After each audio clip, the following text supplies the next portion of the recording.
মার্কিন পররাষ্ট্র দপ্তরের সর্বশেষ সাপ্তাহিক ব্রিফিংয়ে বাংলাদেশকে কোণঠাসা করার একটা প্রচেষ্টা ভারতীয় এক সাংবাদিকের পক্ষ থেকে হয়েছে, কিন্তু সেখানে তিনি নাকানি চুবানি খেয়েছেন। অবশ্য এদের নিজেদেরই ভুল।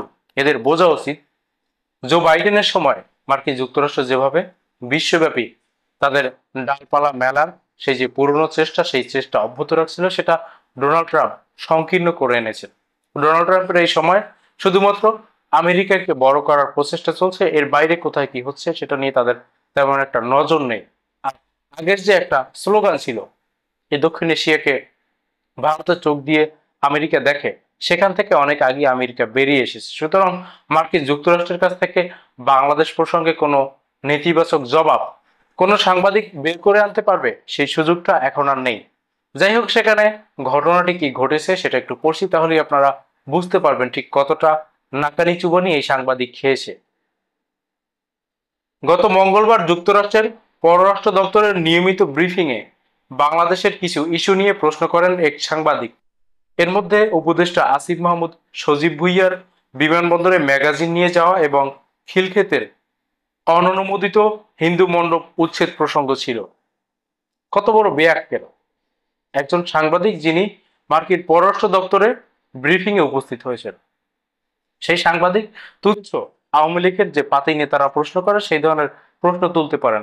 আসিফ মাহমুদ সজীব ভুইয়া যে ম্যাগাজিনটি নিয়ে গেছেন, সেই ম্যাগাজিনটি নিয়ে যাওয়া ভুল হয়েছে, যেহেতু বিমানে যাতায়াতকালে এই ধরনের আগ্নেয়াস্ত্র ব্যবহার বা আগ্নেয়াস্ত্র বহন করা অবৈধ।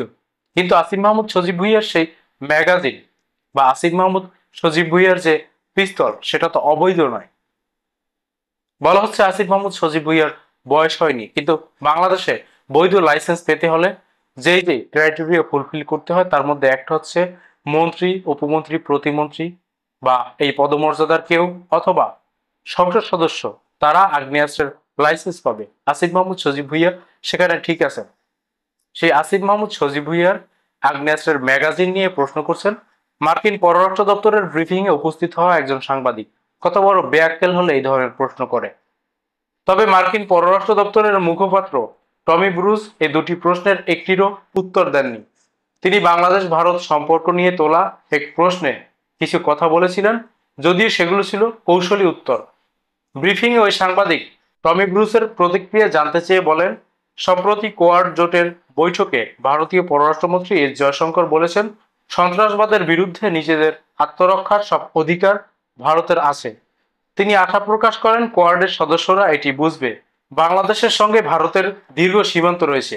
এই বিষয়টি বিবেচনা করে এর সঙ্গে গত সপ্তাহে বিমানবন্দরে গত বছর সরকার বিরোধী আন্দোলনে ব্যবহৃত গোলাবারুদ অন্তর্বর্তী সরকারের উপদেষ্টা আসিফ মাহমুদের লাগেজে পাওয়ার বিষয়টি নিয়ে এবং গত সপ্তাহে বুলডোজার দিয়ে হিন্দু দুর্গা মন্দির ভাঙার বিষয়টি নিয়ে আপনার প্রতিক্রিয়া কি?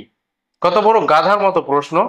গত বছর জুলাই যে আন্দোলন হয়েছে, সেই আন্দোলনে আগ্নেয়াস্ত্র ব্যবহার করা হয়েছে সেটা দাবি করছেন, দাবি করে বলছেন যে সেই আগ্নেয়াস্ত্রের ম্যাগাজিন আসিফ মাহমুদ সজীব ভুইয়ার ব্যাগের মধ্যে পাওয়া গেছে।